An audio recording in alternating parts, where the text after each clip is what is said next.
The title of this session is Radical to the Core, bringing radical values into our organizations. And our two guest speakers include Michael Albert and Jessica Azoulay, who will speak for 30 minutes each, and then we'll have another 30 minutes of questions and answers. So Michael has already been introduced, but I'll just recap quickly. He was a co-founder of Southend Press, Z Magazine and Z Communications. And he also developed the economic model Participatory Economics. I'll just also add that he's giving a talk on Monday at King's College London on Participatory Economics, and you can find out more information on the website michaelalbert2011.info. Okay, Jessica Azoulay was the co-founder of the award-winning radical hard news website, The New Standard, which operated from 2003 to 2007, and now works for WebRoot Solutions, designing websites for activists. Okay, Michael. Okay. Suppose we have a media operation, and it claims to be radical and revolutionary and wonderful, including about race and gender.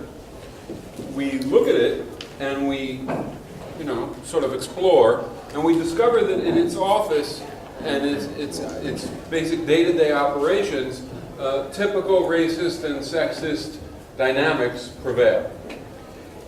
At that point, obviously, I think probably most people sitting here would discount its self-serving claims to be wonderful and radical and revolutionary and caring, and we would use what we saw, the evidence of actual daily operations, to make our judgment that it's far short of that. And we would be hostile, or at least highly critical of those attributes.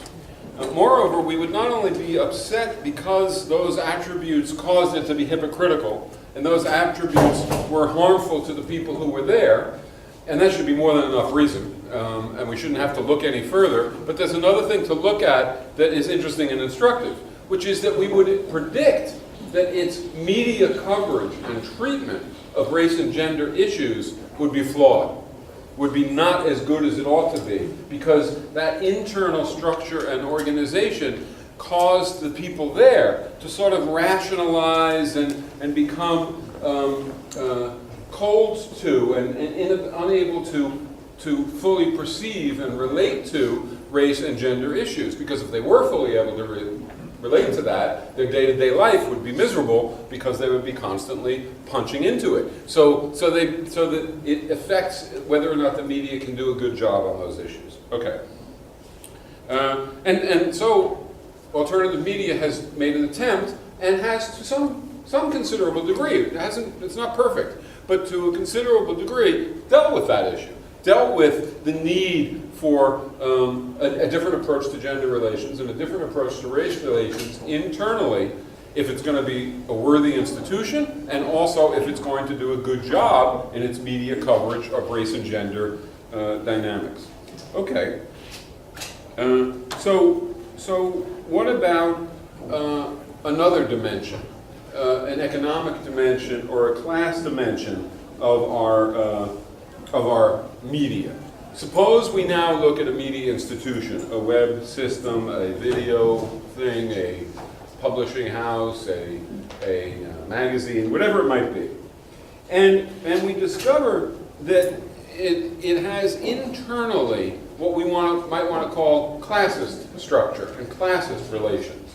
We discover that it actually pretty closely replicates, except it's much smaller, typical institutions in society, at least regarding things like the division of labor and the distribution of income and the distribution of power internally. That is to say, there's a hierarchy, and there's a subset of people who are predominantly influential in making decisions, and who get more income, and who have better circumstances, and so on. So we discover that it has those attributes. If we discovered that, we would realize, I think, or we would feel, well, it's probably not going to do that good a job covering class and economic issues. There's going to be some flaws, and we would want to see some correction. So our first thing to perhaps discuss is, I think I'll do it first, is what we would like to see when we look in an alternative media institution. And then we'll talk about what we do see when we look in our alternative media institutions, with a few notable exceptions, including the one that is going to be described later. So, suppose we look at our institutions. Our institutions, should they be owned by somebody? This much everybody on the left understands, right? If Verso or Zed or any other media institution here in the US or wherever was owned by a private individual or by a set of 3 or 4 private individuals, all of us would have our antennas go up. We would all think, uh-oh, that's not good, period. And B, that's very likely to cause that institution over time to be weak on issues of property, because the owner will obstruct full and complete coverage of issues of property, because if they did cover that, it would begin to raise questions about the ownership relations in that institution. So virtually all left media institutions are not privately owned, right? Maybe there's an exception, but I don't know what it is. But suppose we now look more closely and we say not just ownership, but we say the dealing with money and budgets and determination of salary and salary differentials. And now we have a problem, because now what do we want? Let's first say what we do want, or what I want. Getting my, maybe somebody else wants something else.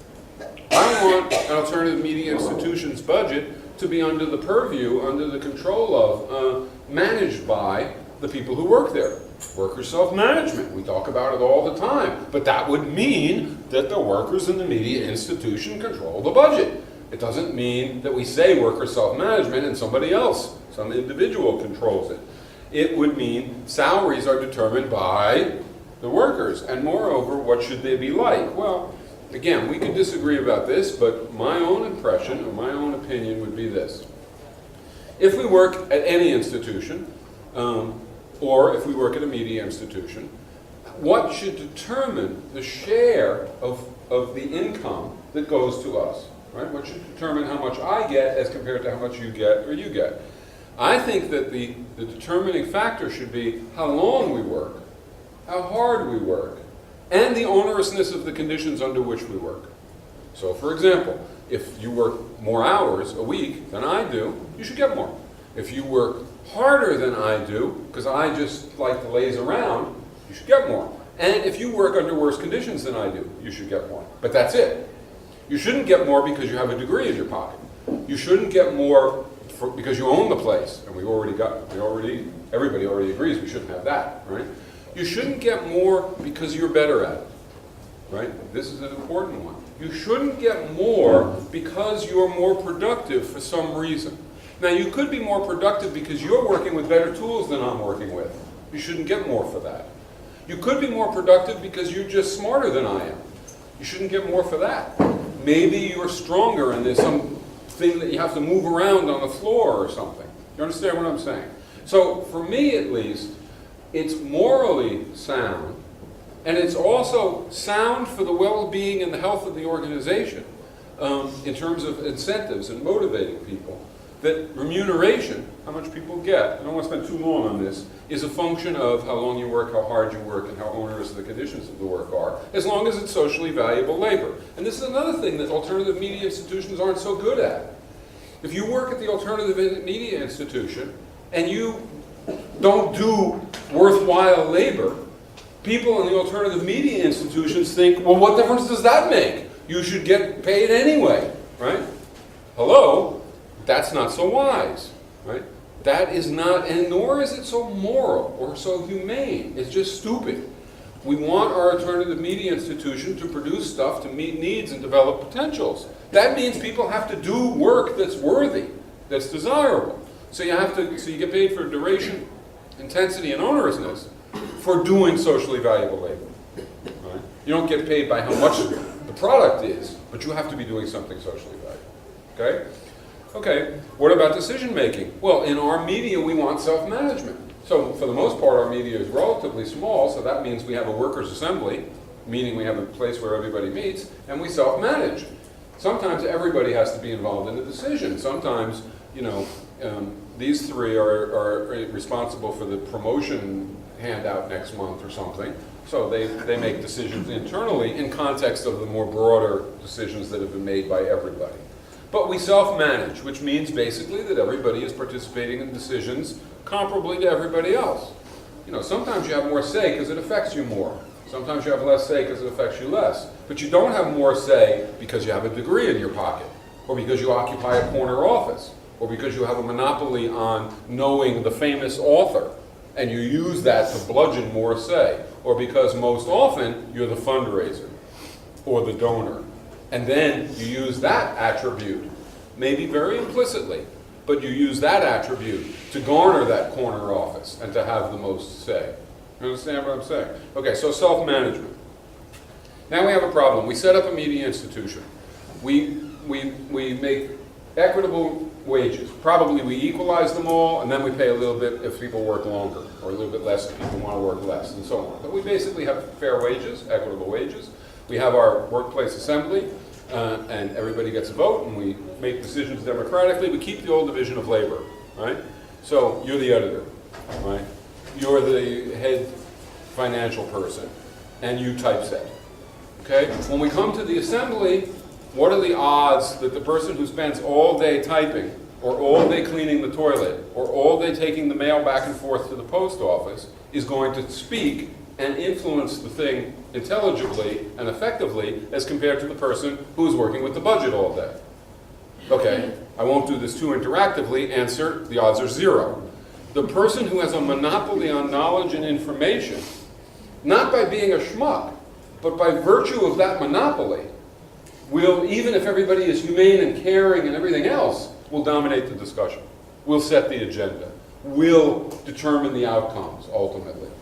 And the other people who are confined to the more disempowering work will, after a time, realize, because they're not dumb, they're doing disempowering work because it's a division of labor, not because they're incapable of seeing. They will see that their participation is worth nothing.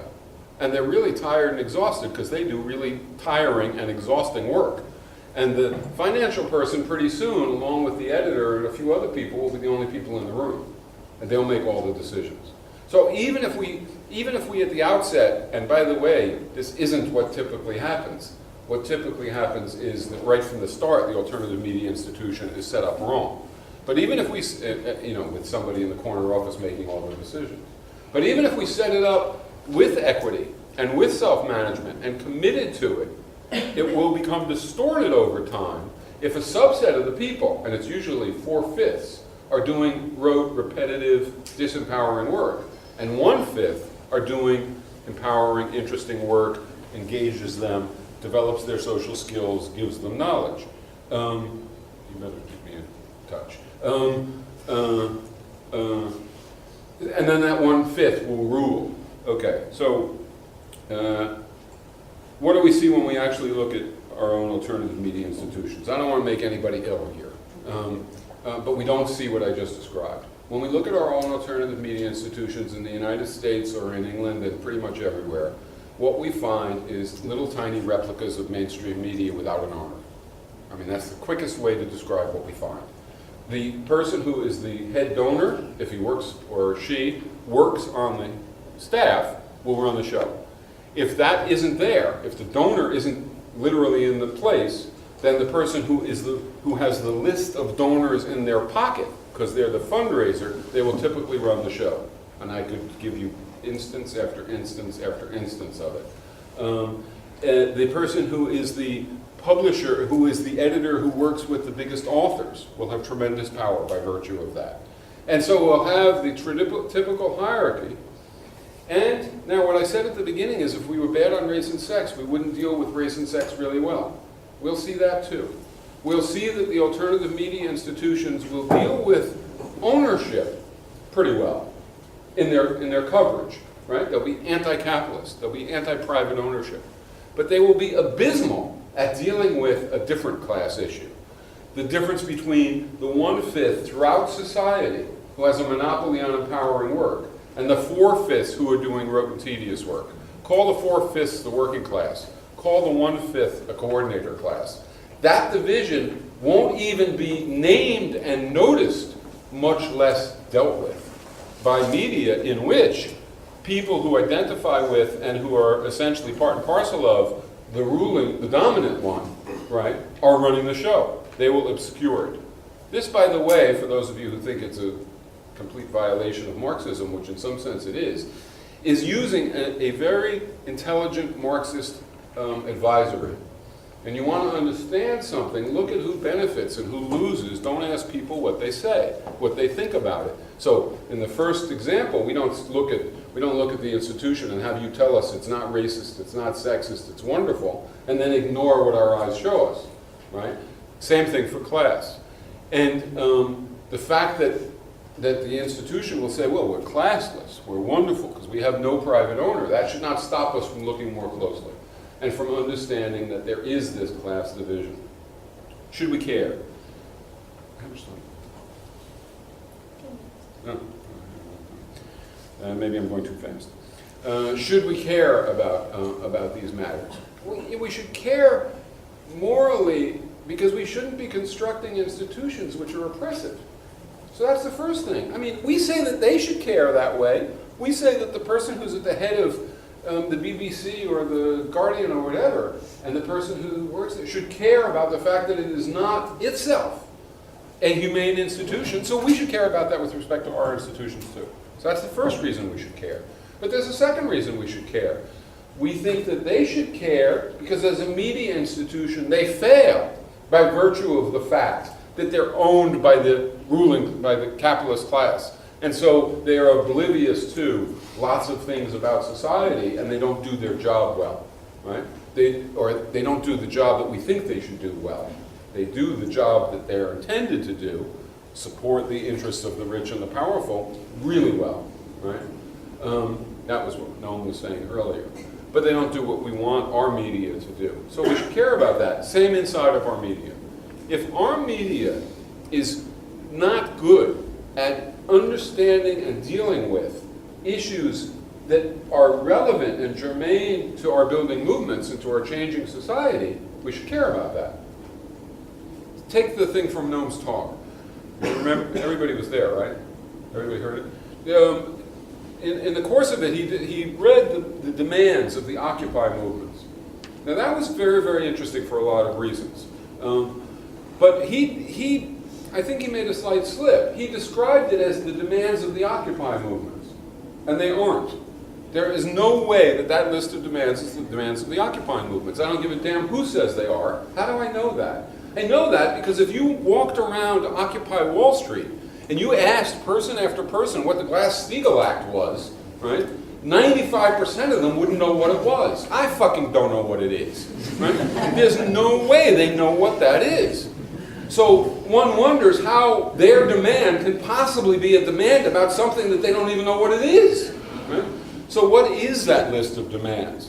When the Occupy Wall Street movement said we don't have any demands and we're proud of it, basically, that was the tone at the outset, they were basically saying, I like to think, we don't have any demands yet because we haven't had time to develop our views about what it is that we want to demand and to incorporate the perspectives and the desires of the constituencies who are pissed and who are occupying Wall Street.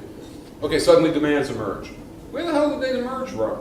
I'm willing to bet that what they emerged from was, there's some problems, consensus and everything else. So people were totally exhausted, and they set up a committee to do demands. And who was on the committee?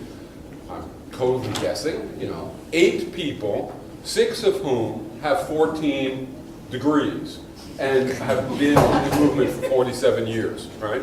And the other 2 were completely silenced by the degrees and the august personage. And the 6 people came up with a list of demands. And it's flawed for all the reasons that Noam said. But notice that's the same phenomenon as what I was describing in the media institution. It's the same exact phenomenon of a smaller subset of people having confidence, certain kinds of pretty obnoxious skills often, right? And a claim on information, right? Which leads them to dominate. it does not lead them to be the best decision makers. That's a pile of crap, right? It does not lead them to do anything except have a monopoly. Just like having a piece of paper that's a deed to property doesn't make you wise or smart or anything like that. It just means you have power. That monopoly just means you have power. In the Occupy Wall Street movement, I'll take the random person on the street over the 17-year academic most of the time. Every once in a while you run into an academic, you run into Chomsky, or you run into somebody, they have lots of education and everything else, and they also are smart. I mean, they also are in tune. Okay, so we should care because it ruins us. It ruins our institutions and it ruins our movements if they are bad on class issues in the same way, pretty much analogous, that it ruins our institutions or our movements if they are bad on race or gender. So if a movement is bad on race or gender, it is weaker because it can't attract and retain constituencies of people, and it is incapable of addressing issues fully and properly. Same thing around class. If it is bad on class, meaning if it embodies in itself the attributes of classism, if it, in a movement organization, has the same hierarchy and the same, income and the same power differentials basically between a coordinator class and a working class, or in a movement, it has a tone and a manner and a style which appeals to coordinator class values and coordinator class behavior and sort of denigrates working class values and working class behavior, which is quite typical, at least of movements in the United States. Then, just like a sexist movement won't attract and retain women, and a racist movement won't attract and retain the victims of racism, say in the United States, blacks and Latinos, if it's bad on class, if it's bad on coordinator-worker relationship, working class people will feel it, will understand it. They won't be able to name it with a polysyllabic word, right, which they learned in graduate school, no, but they will actually understand it, and they will feel it, and they will, in the same way that women will stay away from sexism, or blacks will stay away from racism, they'll stay away from classism. Or they may gear themselves up to deal with it because they care about the war, or they care about media, but over time it'll wear them down, just like racism and sexism. So we should care about these matters. What do we do? Well, there's two things. Jessica's going to talk about we can create our own media, and we can do it well. We can try hard, just like we had to try hard to deal with race and gender, to also deal with class, to deal with the structure in such a way that we wind up with media that is classless internally and that is also capable of addressing class issues externally, capable of addressing, why do doctors earn so much more than nurses? And it's not because they do something better, or it's because of power, and able to address that, and able to address things in society. Okay, so that's one thing we can do. We can make our institutions better. So Jessica with others did that at the New Standard. And I've done it, I did it, say, at South End Press. Okay, so that's one thing, but that's not the only thing, and I want to briefly talk about the other thing. How much more time is it? 5 minutes. So the other thing we can do is pretty analogous to, suppose we don't like General Motors, or whatever, Mercedes, or I don't know what, or we don't like the BBC to make it media. What can we do? Well, we can try and pressure them. We can try and force them. We can try and, so why can't we have our own, create alternative media in a sensible way program? Why can't we also recognize and honestly realize that our alternative media all around the world has flaws, and that therefore it should be improved, it should be rectified. So on the one hand, we make new alternative media that's good. But if we look at alternative media, suppose we look at Verso, and we discover that all of the minority people there just pick up packages all day long and move them around. Or all of the women there do nothing except get coffee for the boss and typeset. we would say, clean up your act, Verso. Right? We would have an inclination to try and do something about it. It's part of us. If we're trying to win something here, it's, you know, so we would try to do something about it.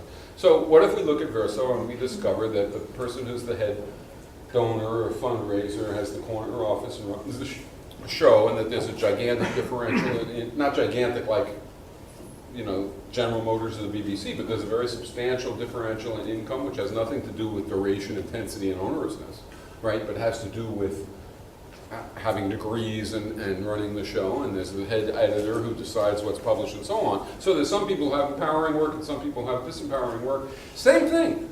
We should rectify it.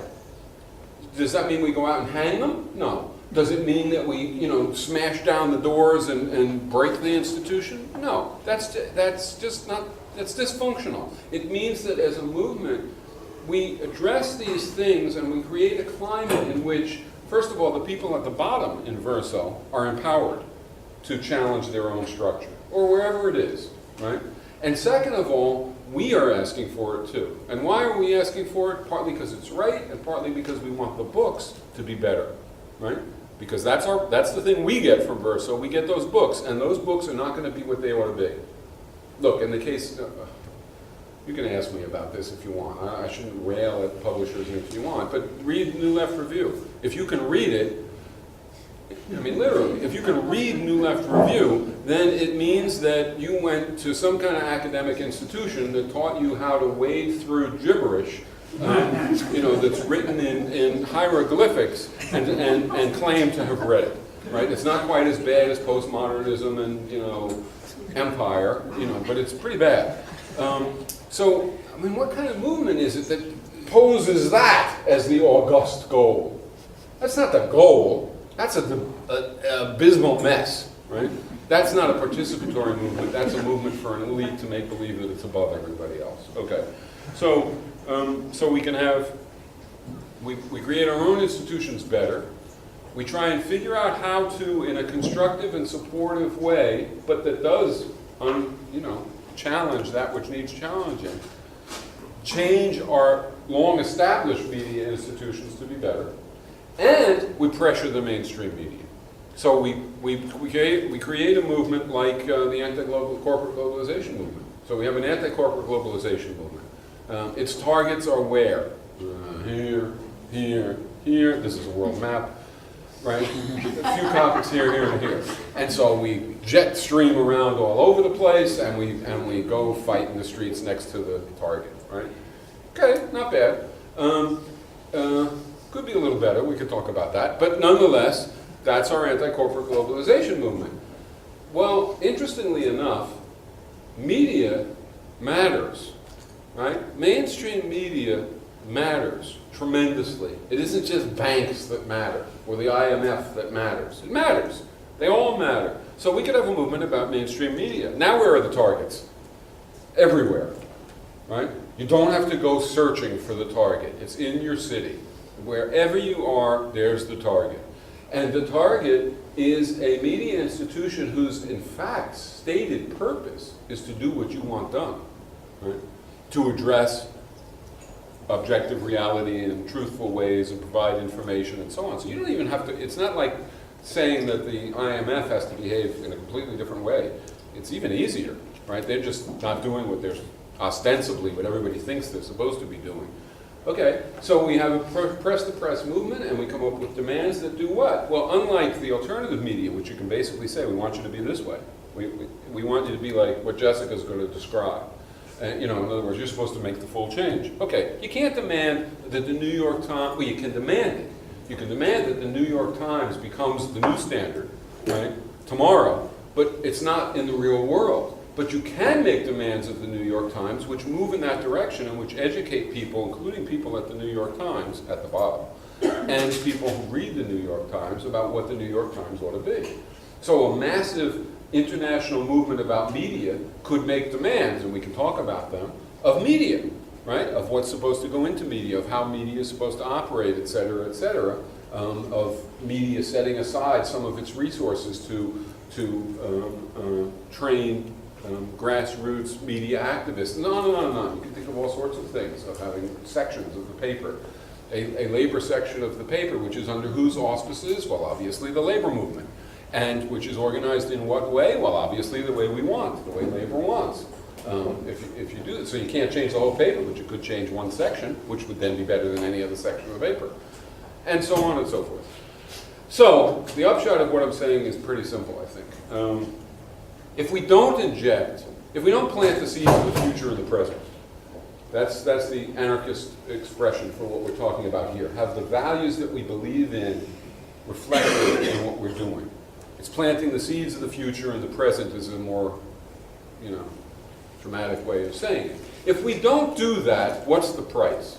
The price is, A, we're not living up to the standard that we say the society should live up to. So why should anybody believe that we're serious?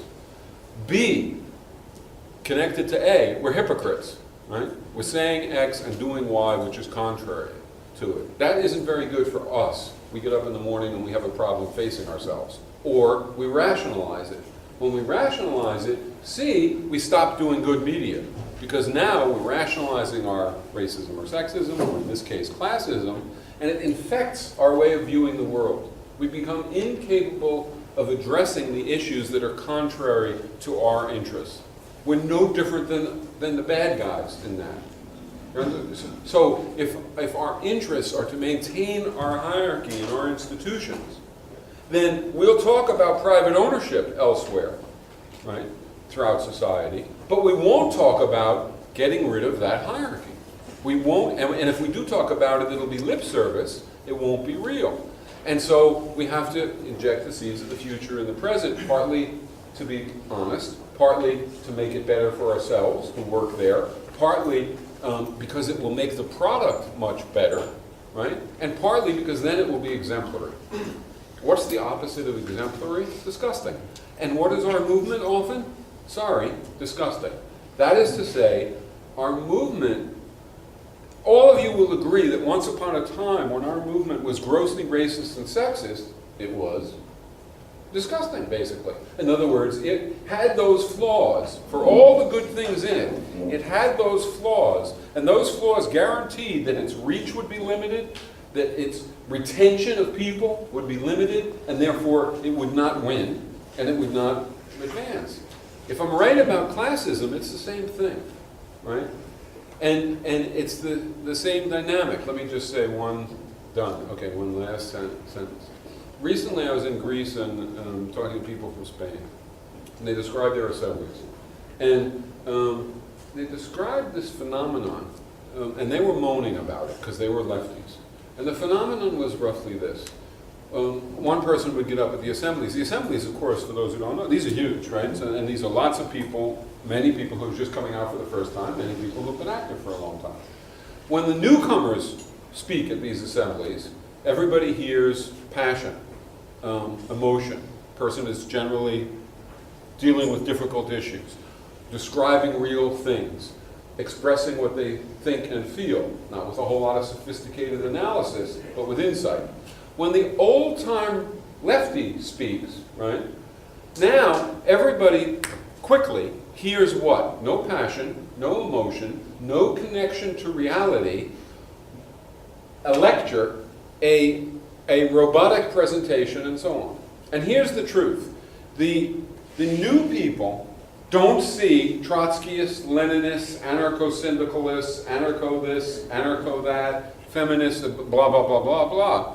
They just see one thing, obnoxious leftists. That's what they see. And so when the leftist gets up to speak, even the leftist, if no one gets up to speak, and he uses one or two catchwords in the beginning, they're not going to listen to him either. Okay, that's a mistake, right? That's a mistake. He's feeling, et cetera, and so on and so forth. But it's so pervasive, the expectation of what it means to be on the left, that there's an instant reflex. And the way the lefties would describe Spain and Greece and those assemblies is they say they're apolitical, they're anti-political, they're hostile to what's political. That's a mistake. They're not apolitical, anti-political, or hostile to what's political. They are a-left, anti-left, hostile to left, where the definition of left is robotic, sectarian, leftist, and not even the worst instance of it, but anywhere along the arc. I actually think this is highly, highly connected to the classism that I was talking about. And this is, it's devastating for our efforts to win, either in a media institution or in a movement. Let me stop.